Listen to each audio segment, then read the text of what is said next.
Baik, Assalamualaikum warahmatullahi wabarakatuh. Kami dari kelompok 9 akan mempresentasikan terkait teknologi baru dalam pengajaran dan pembelajaran dalam tema Use of Technology for Self-Directed Learning. Dalam presentasi kali ini akan bersama kami di kelompok 9, ada Mbak Elsa Milenia Febrianti, ada saya Ifat Sufairo, dan juga ada Mas Puput Riwahyu Hardianto.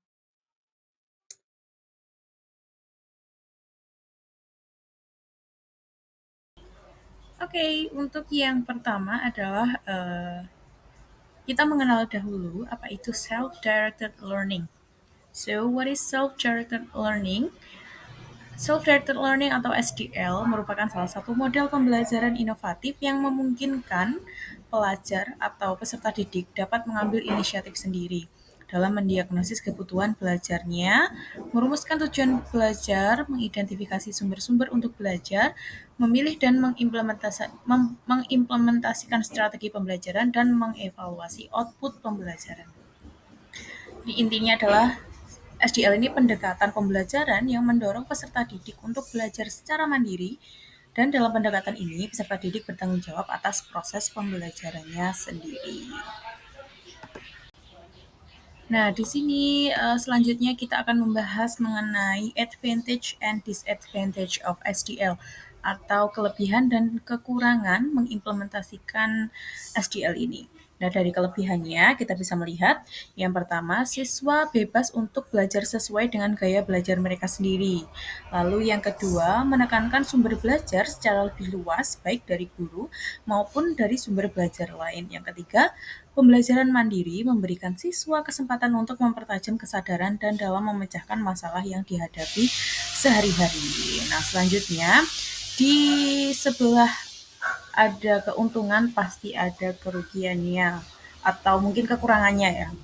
Nah, kekurangannya di sini adalah memungkinkan kurangnya interaksi antar pengajar dengan siswa atau antar siswa dengan siswa. Karena kan di sini siswa melakukan pembelajarannya secara mandiri ya. Jadi dia belajar sendiri.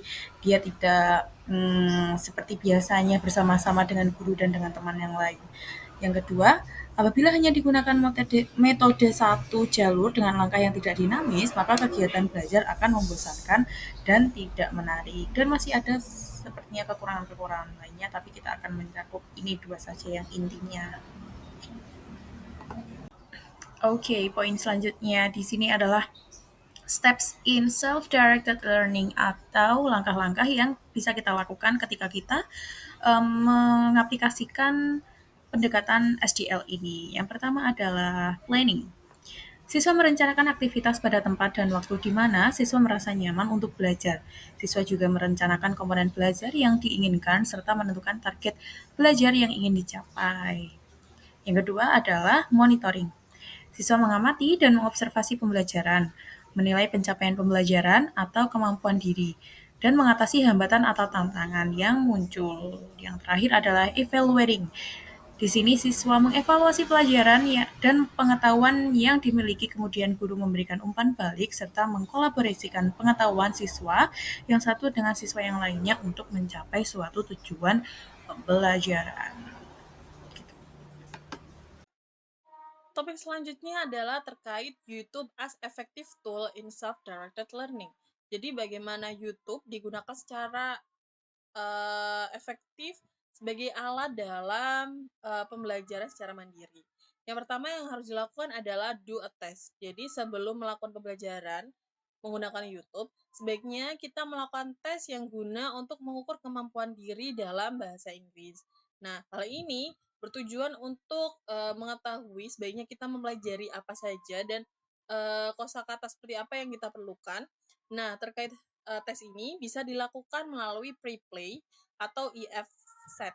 Nah, itu adalah salah dua dari beberapa website yang bisa digunakan sebagai uh, tolak ukur untuk mengukur kemampuan diri kita dalam bahasa Inggris secara online yang bisa dilakukan dimanapun dan kapanpun. Kemudian selanjutnya adalah watch educational English learning content.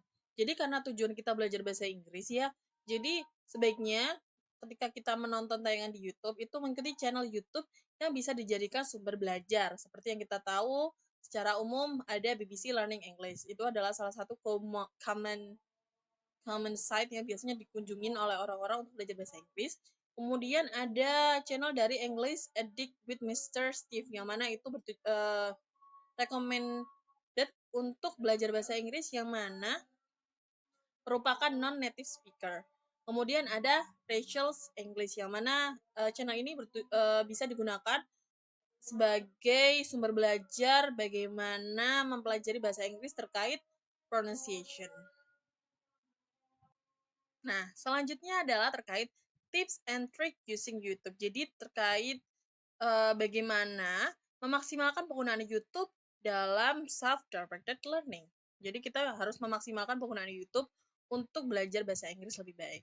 Nah, di sini kami menyarankan ada beberapa hal yang bisa dilakukan. Yang pertama adalah watch videos with subtitles. Jadi kita tahu bahwa YouTube itu ada salah satu tools yaitu memunculkan subtitles kan. Nah, ketika kita melakukan proses belajar bahasa Inggris secara mandiri, tools ini bisa digunakan dengan cara ketika kita menonton tayangan video bahasa Inggris, gunakan English subtitles untuk memahami kata baru dan frasa yang bisa dipelajari. Jadi selain kita mempelajari bagaimana pronunciation-nya, intonasinya, kita juga bisa tahu, oh tulisannya ternyata seperti ini. Jadi kita bisa belajar terkait pronunciation-nya dan juga terkait frasa yang ditampilkan di video tersebut. Kemudian yang kedua adalah practice speaking with shadowing technique. Jadi ketika kita mempelajari video di YouTube itu, kita bisa mengulangi kata-kata yang diucapkan dalam video dengan secepat mungkin tanpa membaca teks. Jadi kita nggak perlu melihat apa namanya tayangannya, tapi kita bisa menirukan. Nah, istilahnya tuh kayak menirukan gitu kan. Nah, dalam proses ini ketika kita menirukan video ini, kita juga bisa belajar intonasi yang digunakan dalam video dan pronunciation. Jadi itu, mmm, istilahnya kayak melihat sembari praktek gitu. Jadi kita menonton tapi sambil menerapkan dan menirukan, seperti itu. Kemudian yang ketiga adalah take notes on new vocabulary. Jadi pasti kita akan mempelajari hal-hal yang baru, kata-kata baru, frasa baru. Nah, itu bisa ditulis dalam bentuk flashcard terutama. Nah, bisa ditulis terkait kata baru tersebut dan juga contoh kalimatnya. Jadi kita tuh bisa tahu bagaimana penggunaannya dalam bentuk kalimat. Seperti itu. Baik, pembahasan selanjutnya adalah terkait implementation and practice. Jadi bagaimana bentuk penerapan setelah belajar dari prakteknya dalam bentuk nyata. Setelah kita mempelajari bahasa Inggris melalui media YouTube tadi kan. Nah, yang pertama bisa dilakukan adalah record yourself for self-evaluation. Jadi, sebagai bentuk evaluasi terkait apa yang sudah kita pelajari selama em, menonton tayangan di YouTube bahasa Inggris itu, kita bisa mencoba untuk merekam diri kita sendiri dengan menirukan sebagian dari video yang telah ditonton dan bisa diupload di akun YouTube sendiri. Kenapa disarankan seperti itu? Karena pertama adalah kita bisa melihat ulang, apa yang sudah kita tirukan dengan membandingkannya dengan video yang udah kita tonton. Nah, yang kedua, dalam, ada tools dari YouTube, yaitu munculnya subtitles. Nah, di situ kita bisa melihat kesesuaian pronunciation dan intonasi yang kita gunakan dengan subtitle yang muncul dari video kita, seperti itu. Jadi kita bisa menyesuaikan dan membandingkan apakah pengucapan kita sudah tepat atau butuh dipelajari lagi, gitu. Terus yang kedua adalah practice writing and commenting in English. Nah, cara ini merupakan salah satu cara bentuk practice dan implementation dari belajar bahasa Inggris dari media YouTube. Yaitu adalah mulai dengan membuat rangkuman terkait apa yang disampaikan dari video tersebut dalam bahasa Inggris. Nah, kita bisa membuat summarize terkait video yang udah kita tonton dan kemudian kita baca kembali apakah sudah sesuai atau belum sambari belajar writing secara bahasa Inggris seperti itu. Kemudian coba untuk berkomentar dengan bahasa Inggris dalam video YouTube. Nah, itu bisa disampaikan mungkin pada awalnya bisa menyampaikan terima kasih karena sudah menunjukkan dan menampilkan video seperti ini gitu, atau memberikan respon terkait video yang sedang ditayangkan, seperti itu. Nah, ini ada contohnya misal, nah dalam contoh tersebut, disampaikan bahwa itu sebentuk respon terkait video salah satu video yang ada di BBC learning English. Nah, itu adalah salah satu respon yang mungkin bisa dijadikan contoh ya bagi teman-teman terkait commenting in English, gitu. Tentang cara penggunaan video YouTube dalam pembelajaran kuisis kita dalam topik yang akan kita ajarkan ya. Nah, di sini misalnya kita sudah masuk ke halaman kuisis. Nah, mungkin saat ini kita sedang mengajarkan tentang rekonteks, bisa langsung kita cari di kuisis mengenai rekonteks. Nah, nanti akan keluar beberapa pilihan. Ada assessment, lesson, interactive videos, dan passage. Kita pilih saja yang interactive videos. Nanti akan keluar video yang mengenai rekonteks ya. Dan kita klik yang dari YouTube.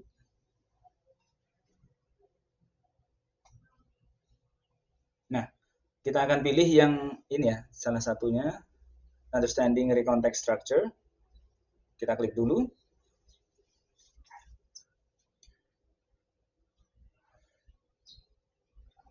Jadi pembelajaran self-directed learning menggunakan YouTube di aplikasi Quizizz ini, siswa akan diminta untuk memperhatikan video, lalu dalam rentang waktu yang ada, siswa akan diminta untuk menjawab selama video berlangsung. Jadi misalnya di video ini yang durasinya adalah 5 menit, itu sudah ada 10 pertanyaan untuk siswa jawab selama video itu berlangsung ya. Jadi saat di menit ke-1 nanti ada pertanyaan nomor 1 tentang what is the main focus of a recontext. Terus nomor 2, which tense is primary use in recontext. Jadi penjelasan yang ada di video akan ditanyakan saat video berlangsung kepada siswa. Nah, itu contoh pertanyaannya ya. Langsung kita mulai saja contoh pengaplikasiannya.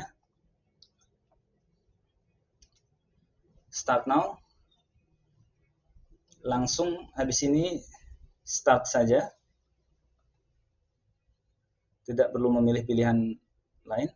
Langsung start saja ya. Nah, di sini akan muncul kode yang akan kita bagikan ke siswa di kelas kita ya.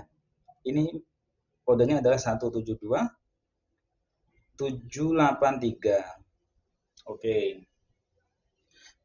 Kalau sudah ada siswa yang masuk, nanti bisa kita mulai pelajarannya ya. Tentang rekonteks ini.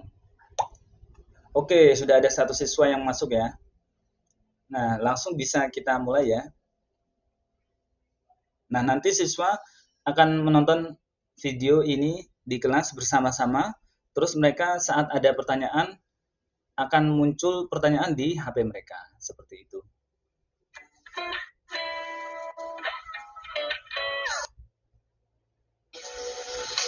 Atau kejadian yang telah terjadi di masa lalu, kamu menggunakan jenis teks yang disebut sebagai. Nah, jadi nanti muncul pertanyaan seperti ini, dan siswa akan diminta menjawab. Oke. Kalau siswa benar menjawab, akan keluar di dashboard Quizizz kita. Langsung kita klik continue video, dan siswa akan melihat kembali video yang diputar ini ya. Begitu terus sampai video ini berakhir. Kamu menggunakan jenis teks ini. Thanks for watching this video. See you. Wassalamualaikum warahmatullahi wabarakatuh. Nah, ada lagi pertanyaannya yang muncul dan siswa diminta untuk menjawab. What is the purpose of using adverbs of time in recontext?